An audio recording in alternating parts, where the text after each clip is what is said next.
Good evening and welcome to the first Behind the Headlines of the year, and in this programme we'll be looking at some of the big geostrategic developments that could take place in 2024 together with the big political news stories that will dominate this year. We know that 2023 was a very dramatic year and no doubt 2024 will be, but the big question is, with all these big news events that are taking place around the world that are having huge impact, how does this relate to Bible prophecy in 2024? Regan, Happy New Year. Great to see you back on the first Behind Headlines of the year, and I think it's so important to do a kind of geostrategic overview of all the threats and the challenges this world faces as we approach the start of a new year. Absolutely, and it's very interesting how we can look back and see some of the programs of this sort over the past few years of doing this program, and we can identify very clear moments where we've been able to discern, we've been able to look, and we've been able to see where things are going, and in some cases, many cases, unfortunately for the worse, we've seen those things come about, and we particularly what stands out, we'll be talking a little bit more about that, the Russia-Ukraine conflict. That was something we were talking about even a year in advance. We've discussed the metaverse and VR and these AI technologies, and I'm sure we'll have more of those conversations this coming year. But some of the big stories this year have to do with elections, don't they? Absolutely. I mean, major critical elections taking place right across the world. I mean, we have the big one in your neck of the woods, the US presidential elections in November 2024.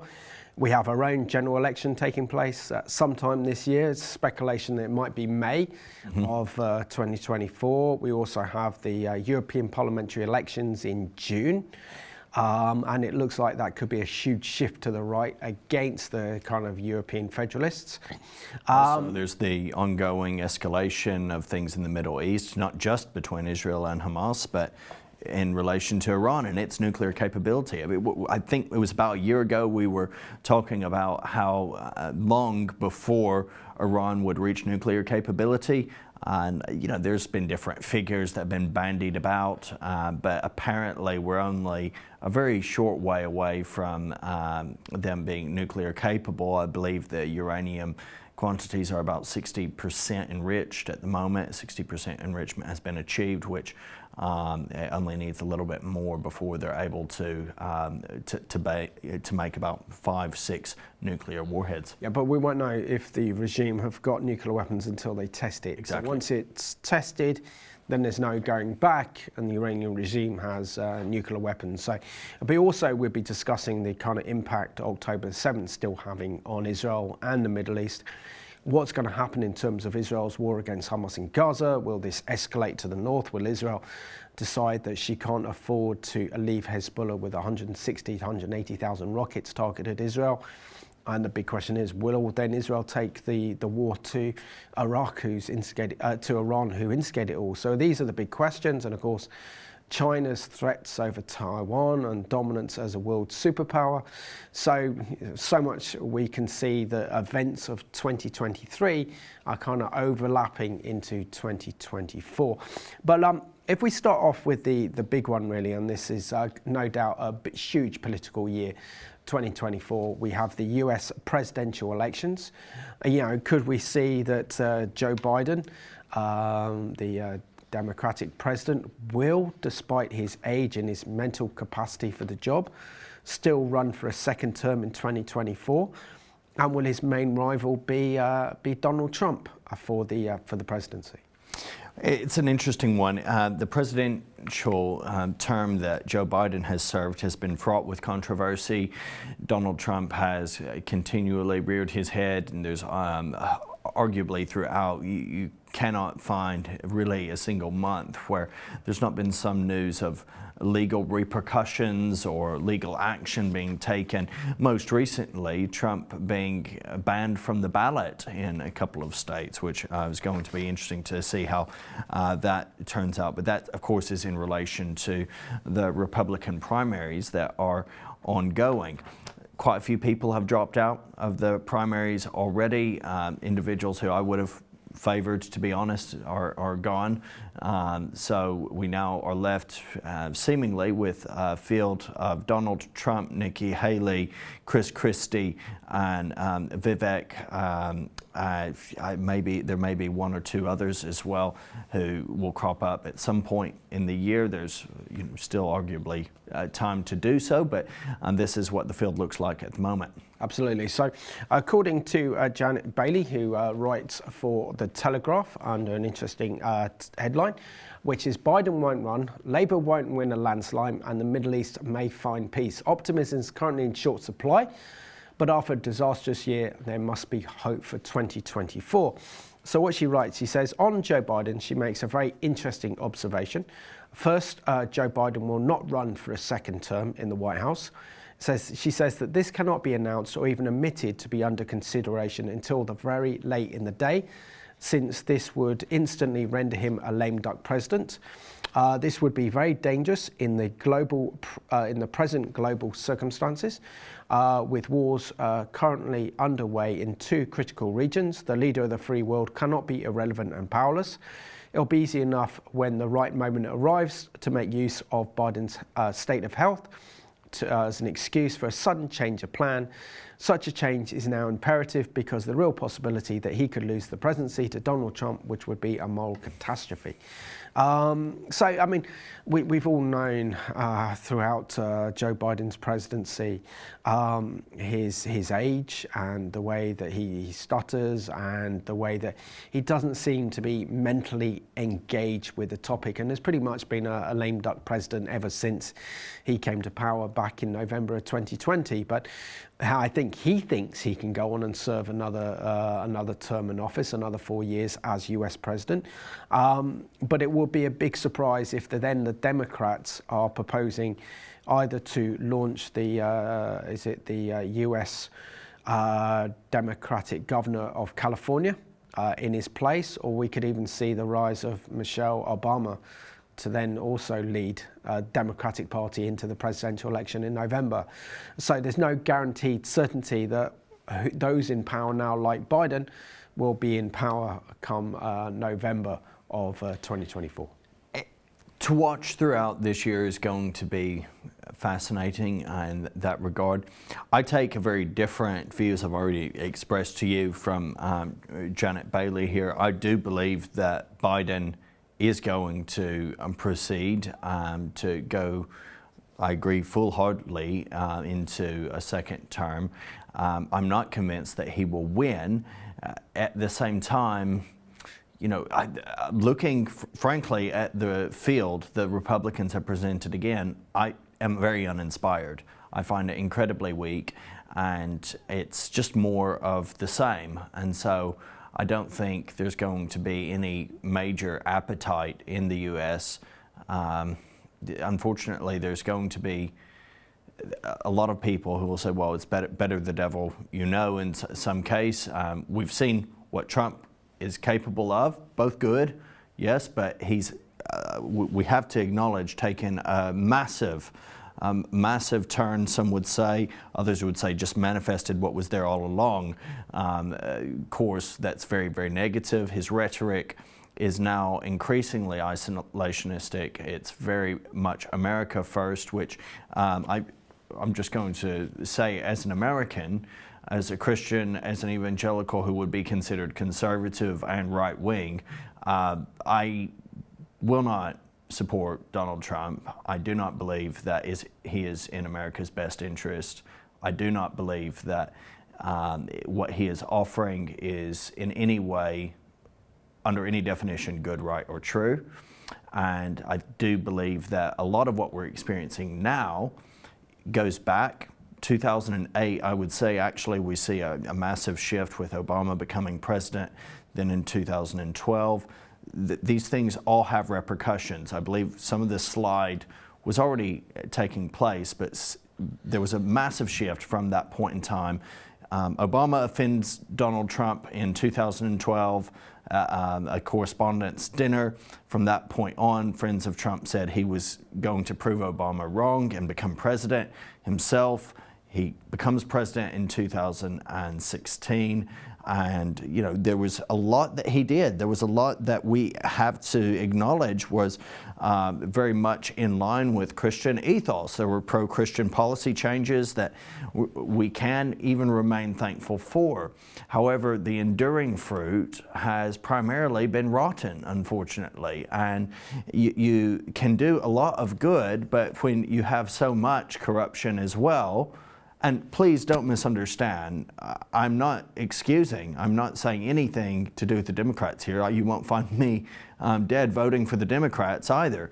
But Donald Trump is not running on a pro-Christian platform. Not this time.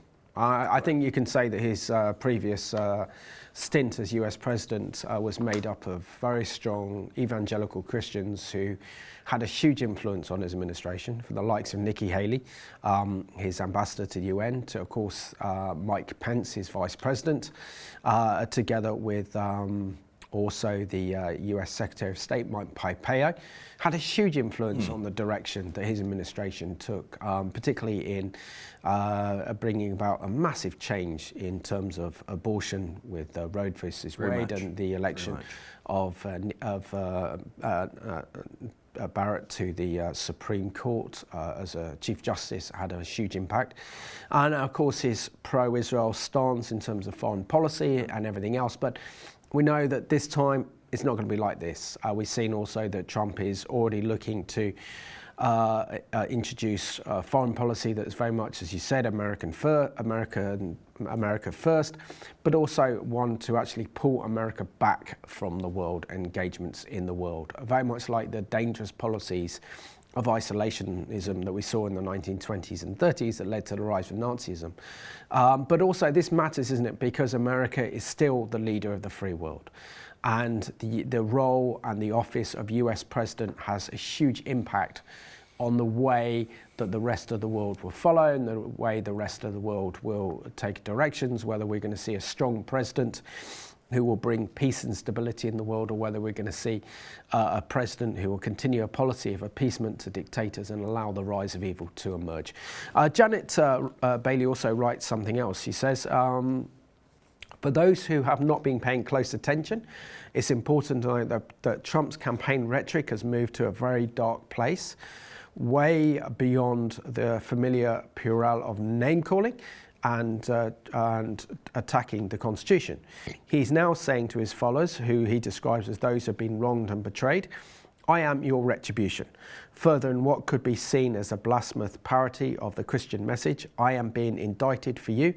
No, he is no longer claiming simply that he speaks for them, but that he is their embodiment of victimhood. Isn't there a great danger that if we see President Trump merge as the front runner for the Republican Party, become the Republicans' presidential candidate for 2024 in November, and if he wins that election, then he'll use the White House as a means of bringing retribution on his enemies, on the Democrats. And this could really divide America and the world. I think there's very great potential for that, and already I believe that he's set some dangerous precedents. Regardless of positive decisions, you can say any leader, you can say the same about Putin, you can say the same about so many leaders. You say, oh, he stood for this, or he was positive about this. Yeah, broken clocks get it right every now and then. With Trump, there was an immensely dangerous precedent set with the lack of integrity exhibited following the election, the election of 2020. You can't argue, it doesn't matter what you believe in regard to the validity of some of the election results or not. Investigations have seemingly been very clear, and I remind viewers, please, okay, the investigations are carried out by independent third parties as well. It is in everyone's interest for the investigations to be revealed, for their findings to be revealed, and there's been nothing overly clear-cut to show that anything would have changed the election result. Trump's attitude and response afterwards is undermining his authority. So let's have a look at this excellent CBN News report. This is an interview with Ron DeSantis, who is challenging Trump to win the nomination for the Republican Party to run as their presidential candidate in 2024.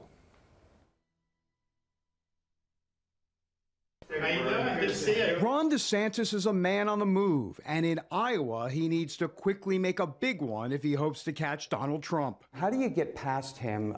He has this Teflon quality. Trump does obviously have a certain segment that's very strong. A lot of these people, though, that come up in these polls, a lot of them are soft. I mean, they remember him, they like his policies, but they are willing to vote for somebody else. But before Trump, he needs to head off upstart challenger Nikki Haley. Both are battling it out to be the last candidate standing against Trump. How do you see the contours between you and Nikki Haley, kind of, let's be honest, in a battle to get in that second spot to take on Trump? It's like the NCAA tournament here. Well, look, she's not going to be able to win Iowa. I can. Why is that? And the reason is because you have to appeal to core Republicans and conservatives. I think she really represents more of the old establishment type of thinking. Thank you all for taking the time. DeSantis hopes big endorsements from Iowa Governor Kim Reynolds and top evangelical leader Bob Vander Plaats will give him a leg up.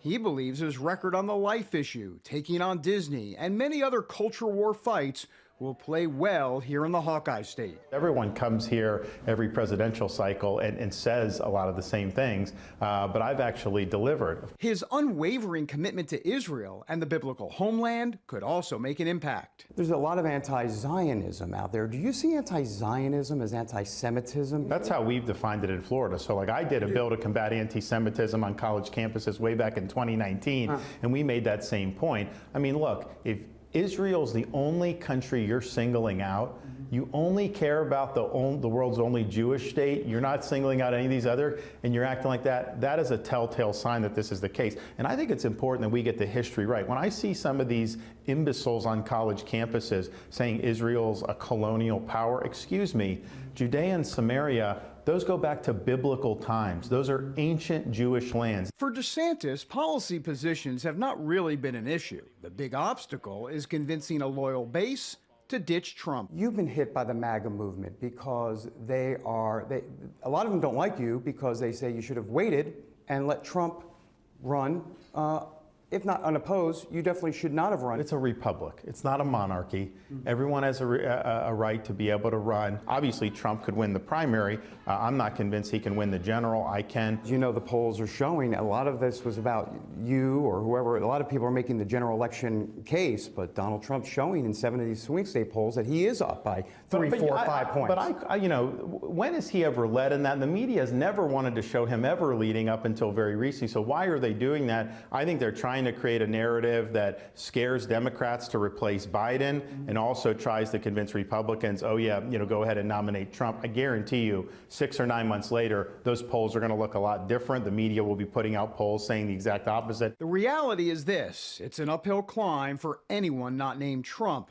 And DeSantis admits that if he had a magic wand, he'd wave it for one big change. I mean, I would say if I could have one thing change, I wish Trump hadn't been indicted on any of this stuff. I mean, honestly, I think that, you know, from Alvin Bragg on, I've criticized the cases. I think, you know, someone like a Bragg would not have brought that case if it was anyone other than Donald Trump. And so, you know, someone like that's distorting justice, which is bad. But I also think it distorted the primary. Because it's helped him? Is that what you're saying? It's both that, but then it also has just crowded out, I think, so much other stuff, and it sucked out a lot of oxygen. That's interesting. You're saying it made him stronger in a way, and it made it tougher for you and others.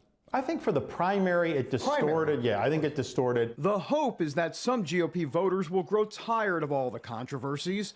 The latest one, when Trump talked about the border and certain illegal immigrants poisoning the blood of the country. That language has been compared to a similar phrase by Adolf Hitler. He's gotten a lot of pushback on that. I want to get your reaction to those words that he used. When you start talking about using those types of terms, I don't think that helps us move the ball forward. I would not put it in those terms. I want to stop the invasion at the border 100%, but then legal immigration should really only be for people that buy into our core values as a country and that actually want to assimilate into American society. It's all part of a message he hopes resonates in Iowa and beyond. So if you guys are participating in the Iowa caucus on January 15th, I'd love to have your support. DeSantis and the rest of the country will start getting answers in less than a month. David Brody, CBN News, reporting from Des Moines, Iowa.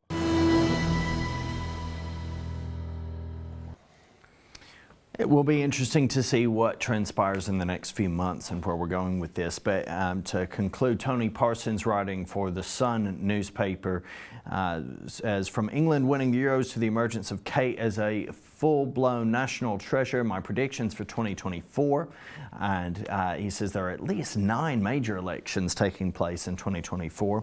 I'd like to see England win the Euros, by the way. Yeah, exactly. That would be fantastic. Starts in June. June 16th is England's first match, I believe. So Biden and Trump, though, he says, are both so awful, both so spectacularly destructive for the free world, both such self-serving old gits. And indeed, I think many can sympathize with that, and the statistics don't lie. But then he goes on to say, whatever the old git the Yanks choose as their next leader at the 2024 election, and that's assuming it will be one of those two. Right now, incredibly, it does look like it will be a straight choice between Biden and Trump. The second-term, second-rate president of the United States will be an enormous comfort to authoritarian dictators across the world. 2024 is a year of elections in the U.S., Russia as well, Taiwan, India, Mexico, Pakistan, South Africa, the European Parliament, and of course here in the UK, which brings us to that next big topic that we need to address for 2024, the UK general election. Take us through it, Simon. Well, it's going to be interesting that Rishi Sunak, his term has come to essentially an end, because every 5 years there has to be a general election. And last general election was in 2018, and Boris Johnson was then Prime Minister, won a huge landslide. So at some point this year, Rishi Sunak, our Prime Minister, is going to have to call a general election.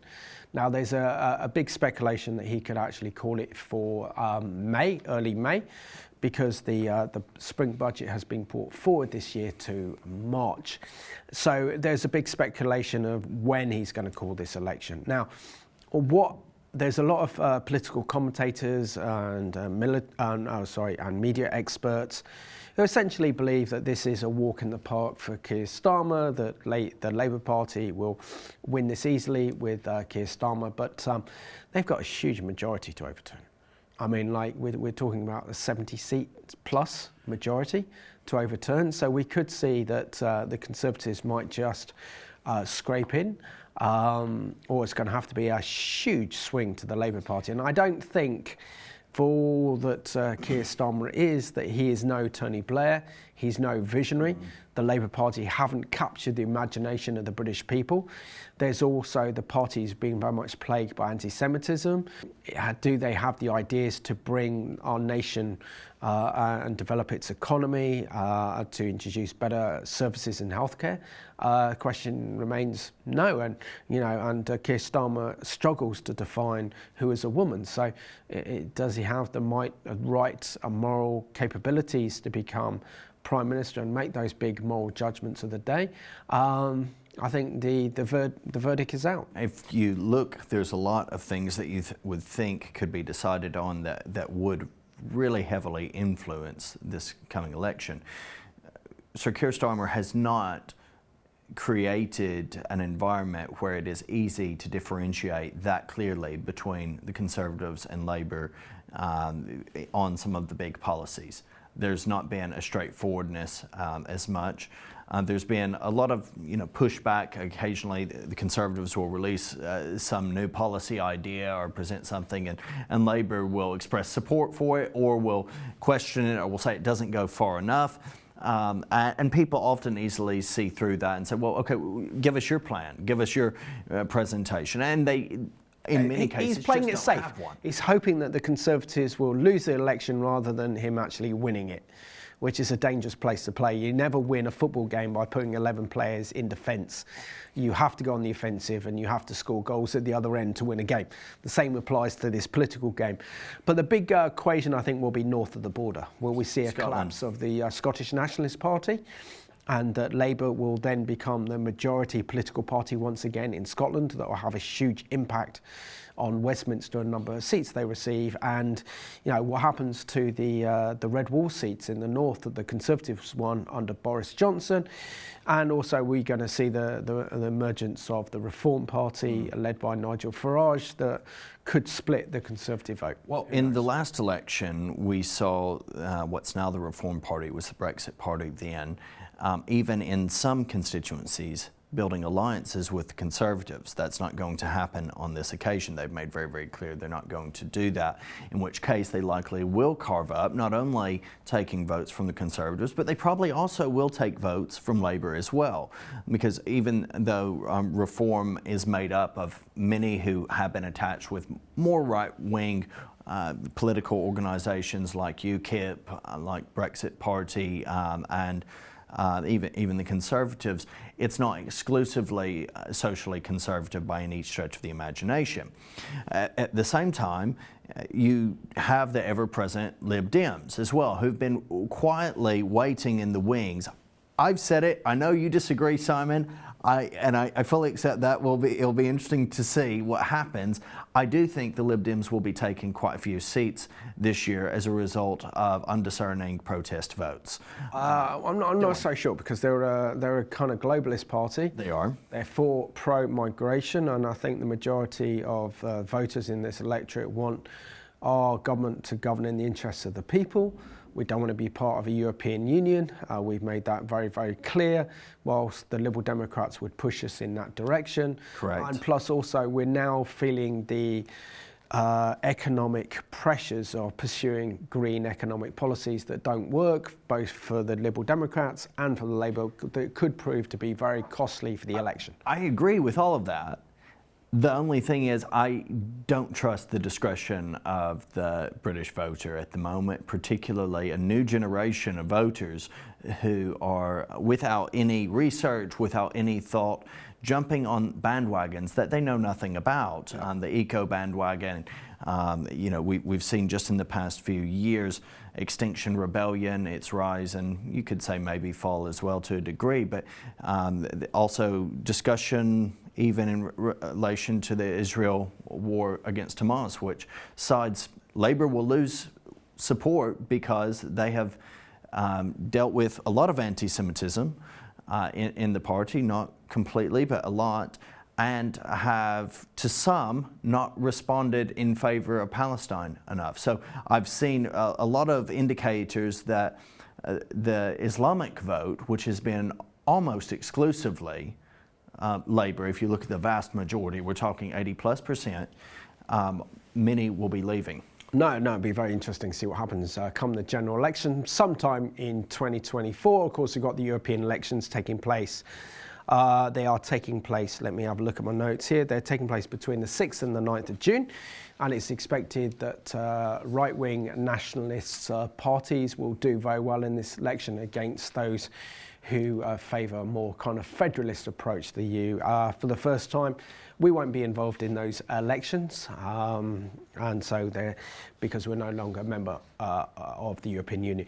Now, the other big issue, I think, a geo-strategic issue that's going to have a huge impact in 2024, of course, is Israel's ongoing war against Hamas in Gaza and its geo-strategic implications. I mean, for example, Israel, as we record this program, is still trying to root out and destroy Hamas in Gaza. They've destroyed a huge number of their terror tunnels and their infrastructure, as well as a large number of terrorists. They've taken complete control of Gaza City, but this will take time to completely eradicate Hamas from Gaza. And then the big question is, what happens when Israel defeats Hamas? Is there an Israeli military administration in Gaza? Does Israel hand Gaza over to the Palestinian Authority or to a different Arab consortium who will then control the Gaza Strip? How does Israel then prevent Gaza from ever becoming a terrorist enclave like it was before, so the events of October the 7th are never repeated again? Will Israel then go after the Hamas leaders in Doha that are worth £3 or £4 billion each, who have amassed unprecedented fortunes out of this conflict. Will Israel turn their attentions to the north and attack Hezbollah because of the rockets and missiles being fired from the north, as they say that this poses an existential threat to Israel's security? And will Israel then decide to take out Iran's nuclear facilities in 2024? So huge big questions regarding Israel and the Middle East in this year. At least in relation to a couple of those questions, we know the Israeli military is expecting its war with militant group Hamas, terror group Hamas, we'll say, to continue through all of 2024.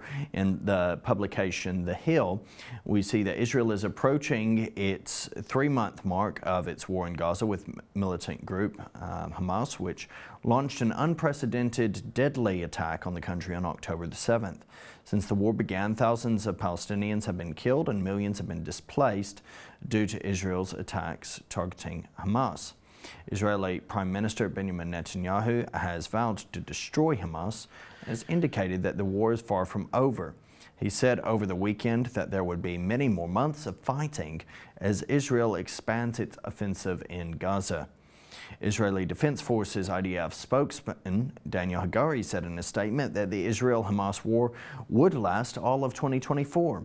He said that the objectives of the war require prolonged fighting, adding that Israel is preparing accordingly. The question is, will Israel turn their military attention to the threat posed by Hezbollah in southern Lebanon? That's the question. Absolutely. These are the other things we're going to see in 2024. Will there be a public inquiry into Netanyahu's government for what is perceived to be negligence and not actually averting this crisis, the huge intelligence failure that occurred on October the 7th? And will Netanyahu's government survive? We'll also see that the other big question that will be asked in 2024 is that will Israel's enemies try to bring legal prosecutions against Israel in the International Criminal Court in The Hague on the false accusations the IDF has committed war crimes in Gaza? It doesn't matter what Hamas did, it's what Israel does that seems to matter, even though Israel is clearly defending herself. I don't realise that Israel is having to conduct asymmetrical warfare because Hamas use women, children and hostages as human shields. And then the other big issue that we've got as well is that with October the 7th attack, we've seen an unprecedented rise in Jew hatred across the world. Will this lead to a huge increase in Islamic terrorism? So let's have a look now at this excellent CBN news interview with the President of Israel, Isaac Herzog. President Herzog, thank you for joining us on CBN News. Thank you, Julie. So since October 7th, Israel is in probably one of the worst times it's been in since it was established. How do you feel about the situation now? Do you believe Israel is going to come out victorious? So we are at war, and the war that we're holding is not only a war between Israel and Hamas. It's a war that has to define civilizational values, and it has to define the way the family of nations operates. We're in a way protecting the values of a major part of the world who believes in freedom, liberties, democracy, because if we weren't here and all Jews would be wiped off here, that's what the Hamas wants, these ISIS-type organizations, these jihadists, then Europe would be next and the United States is next. So we're at the frontier of a major class of civilizational values, and we are protectors of the entire free world. Now, your father was a voice of comfort to Israel during the Six-Day War. Do you feel that you are, in this moment in Israel's history, called to bring comfort at this time of Israel's struggle for its survival? In many ways, yes. I'm the head of state. I'm the president of Israel. I don't hold executive powers, and I believe in unifying our people, in comforting our people, in hugging our people in the moment of great, great pain and agony. I see so much pain and agony, so many cups full of tears, so many good citizens of Israel whose lives were taken and they were killed by lecherous, murderous sadistic and barbaric terrorists. This is really a test for our nation as we move on. And I'm very grateful to the support we're getting from many, many friends, from the United States administration, from President Biden, from both sides of the aisle. But I'm really moved by the strong Christian communities all over the world who've been supporting us. I recently, just a few days ago, in honor of Christmas, I hosted a group of evangelical pastors in Israel who reside in Israel and relay a message of friendship and solidarity, and it was just simply amazing. And I want to thank all the supporters of Israel and all our friends in the United States and all over the world who are siding by us and supporting Israel. Toda rabba to all of you from Jerusalem. Thank you. A lot of those Christians feel they're praying and they're supporting Israel, but many want to know, what can they do more? What can they do more to support Israel? First of all, we have to remember that we have 129 hostages out there, from babies to old age people who are coming of age, who are all alone in this terrible, dire situation, in the worst type of abduction by a sadistic terrorist. And we have to pray for them and we have to work for them, meaning we have to raise their issues all over the world.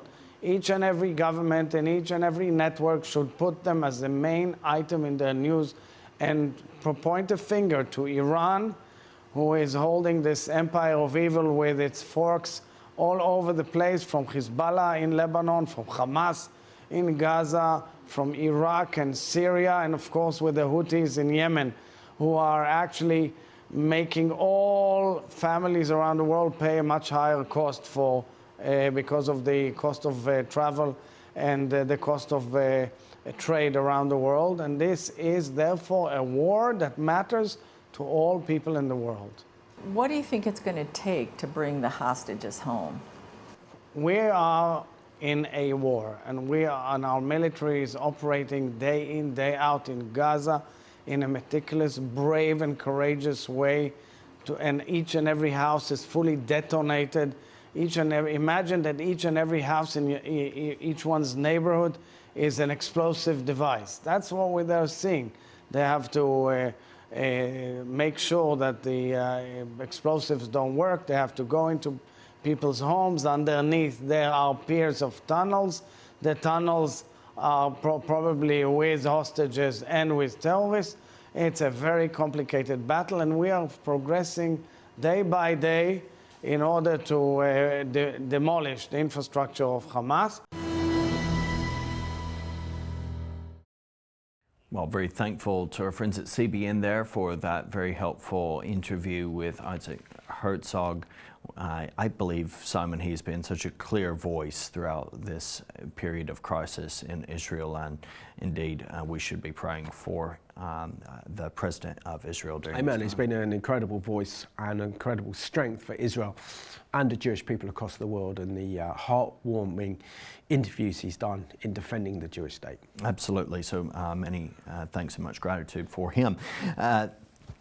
We cannot talk about what's going on in Israel without naturally going on to the Iranian nuclear threat, which has been building up now for a few years. This has been something that's been discussed for some time, but we're reaching a point where the question remains, and it's increasingly serious, that will the Iranian regime reach nuclear breakout in 2024, or will Israel, or for that matter, perhaps someone else, the United States, Israel and its allies, find political will and courage, this is more pressing for Israel though, to take out Iran's nuclear weapons program? No, and this is the big question, I think, of last year as well, and the last few years really. It's the big foreign policy issue, because once the Iranian regime have nuclear weapons and they have nuclear breakout, this is a game changer. The entire Middle East will change. The Iranian regime will have nuclear weapons, which means it'll be impossible to attack this regime without retaliation and being engaged in a nuclear conflict. there's a danger this will lead to a proliferation of nuclear weapons in the Middle East, the most dangerous region of the world, and the world's most dangerous regimes having nuclear weapons. But also we know within the Islamic Shia theocracy of the regime that they threaten to wipe Israel off the face of the earth, and they believe that they have nuclear weapons, they could do it. We know that Israel is under God's sovereign control, and that won't happen because it's prophesied in the Bible that Israel will not be destroyed despite the battle of Armageddon and the nations of the world coming against Israel. But it does pose an existential threat, and I think we're in a new climate now where the Israelis have woken up to the dangers and realities that they're in after October the 7th and realize that they can't afford to allow the Iranian regime to have nuclear weapons. And so we could see that the biggest event of 2024 will be an attack on Iran's nuclear facilities. And the response for that could be enormous. Exactly, Simon. I'm asked regularly, at what point will Israel respond preemptively to the known threat? In addition to the reality that so many of Israel's enemies are proxy armies of the Iranian regime. They're set up by, sponsored by, funded by, trained by, across... Even though they're Sunni, sponsored by the Iranians. Palestine Islamic Jihad, which are Shiites, they're sponsored by the Iranians. Hezbollah, sponsored by the Iranians. We have the rebel forces in Syria, backed up by the Iranian Revolutionary Guards, close to Israel's border on the Golan Heights. We have the Houthis in southern Lebanon, sponsored by the Iranians, and then the Iranians have their own Iranian Revolutionary Guards Corps and Basiji militias as well. So the amount of arms and terror proxy organizations at Iran's disposal are massive. Now, if Israel is able to deal a huge blow to Hamas, that protects Israel's southern border. It's Israel's northern border they've got to deal with. So I think that for Israel to do anything, they have to be able to take out the Hezbollah threat in the north first, and then go after the Iranian regime's nuclear weapons, and the world would be a much safer place if it does. According to the Hill, another article from this publication, we ignore Iran's growing multidimensional threat at our own peril. By any conceivable standard, Iran's multidimensional threat to regional and international order is growing, and not only in the nuclear domain. Stephen Blank, opinion contributor, comments, the International Atomic Energy Agency has just reported that Iran has effectively stonewalled it on conforming to previous agreements on nuclear safeguards. Other reports also show it is moving swiftly to acquire a usable nuclear weapon without foreign constraints. Earlier this year, the IAEA also found uranium particles enriched to near bomb-grade levels at an Iranian nuclear facility. Likewise, as the U.S. warned, Tehran's ability to build a nuclear bomb was accelerating. Serious as this threat is, it is by no means the only arrow in Tehran's quiver. We need to recognize that obtaining a nuclear weapon is merely one strand of Iran's strategy to conduct a global strategy of destabilization, not just a campaign in the Middle East. To be sure, there is abundant evidence of Iran's sponsorship of what it calls the axis of resistance, comprising the Houthi rebels in Yemen, Shia forces in Iraq, Hezbollah, and most recently Hamas. Iran's aim in coordinating these groups and providing them with weapons, intelligence support, and more is threefold: to destroy the state of Israel, unseat Sunni Muslim rulers in Arab lands, and eject the U.S. and its partners from the Middle East. So let's have a look now at this excellent CBN News report that's actually a year old, saying, will this be the year that Israel takes preemptive measures to stop Iran from having nuclear weapons? In 2012, Yaakov Katz, now the editor-in-chief of the Jerusalem Post, served as the paper's defense analyst.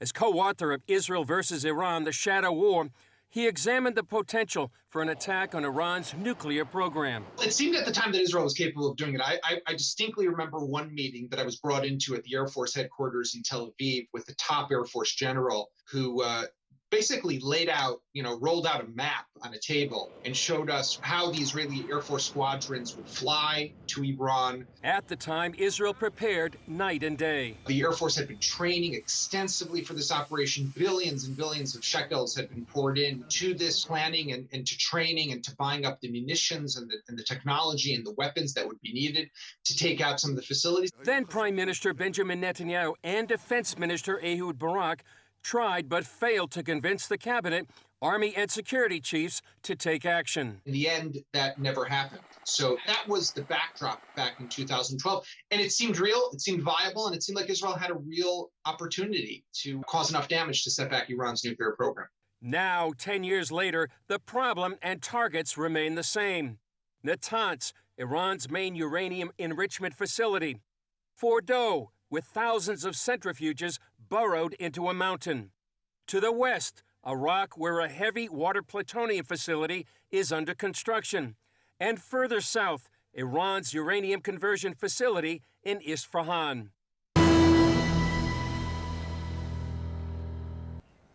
So this is one to watch for 2024, and we'll definitely see a reminder that that video was about a year old, and the question remains as live now as it was then, even more so.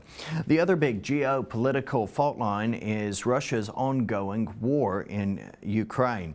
It's reached a military stalemate, with the Ukraine unable to push back Russian forces from its territories.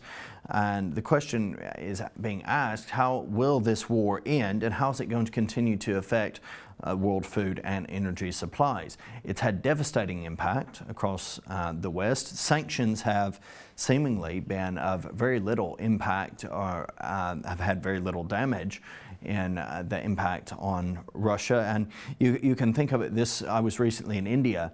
India has the largest population. It's extremely polluted. Everyone is driving vehicles, heavy traffic.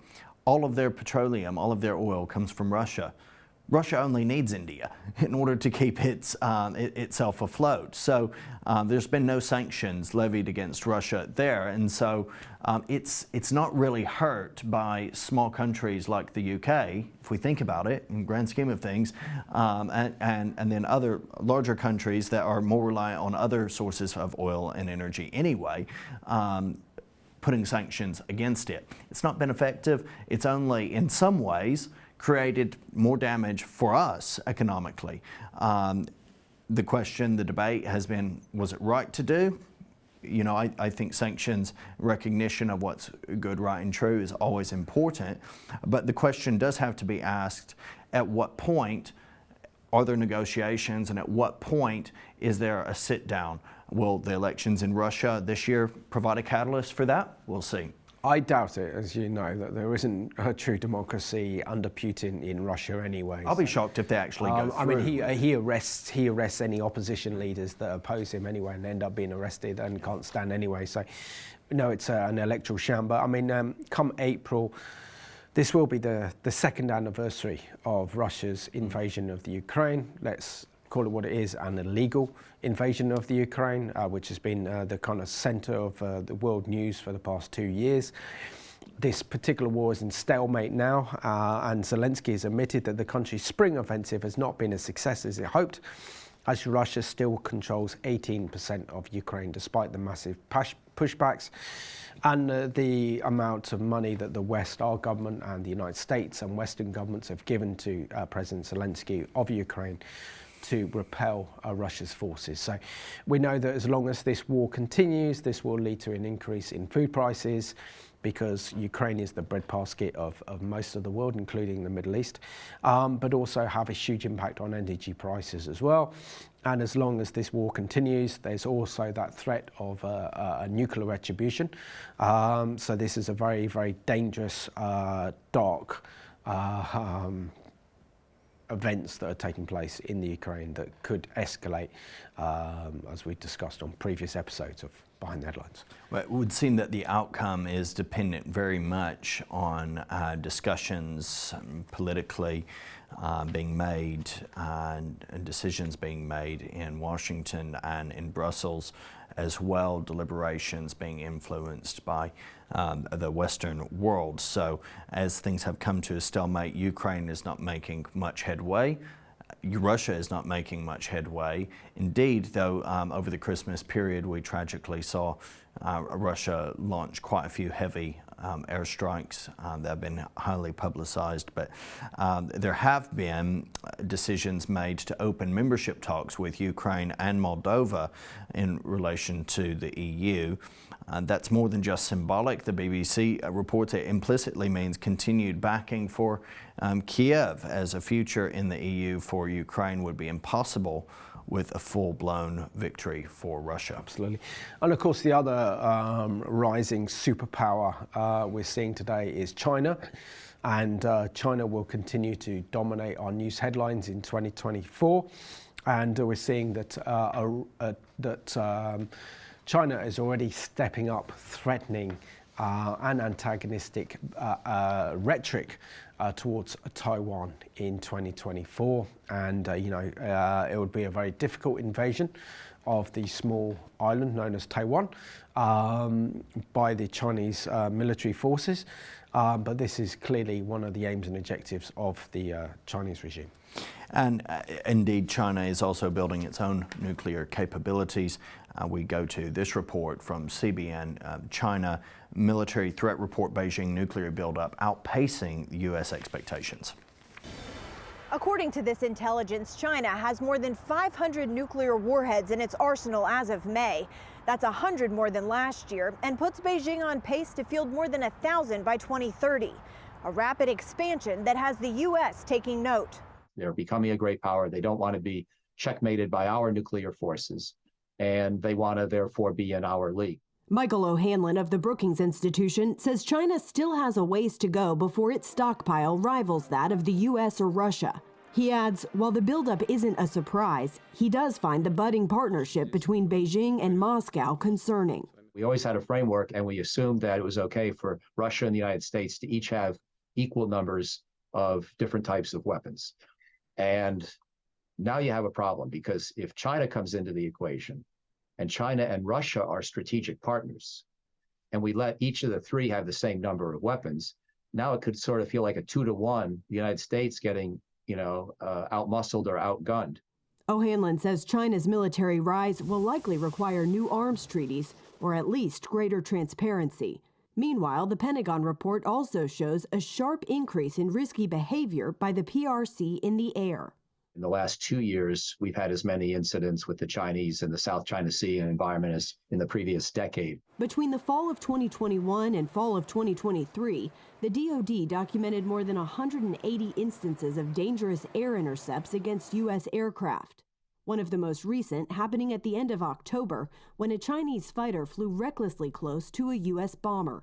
And the bottom line is that, in many cases, this type of operational behavior can cause accidents, and dangerous accidents can lead to inadvertent conflict. This news comes as President Biden prepares to meet with Chinese leader Xi Jinping in California. The two are expected to announce the resumption of military communication channels, a move seen as an attempt to stabilize the relationship between the world's two largest powers and lower the risk of a military misunderstanding. Caitlin Burke, CBN News. Right, so I think we've gone through the geo-strategic threats that the world could be facing in 2024. With the last few minutes of the program, how does this fit into Bible prophecy?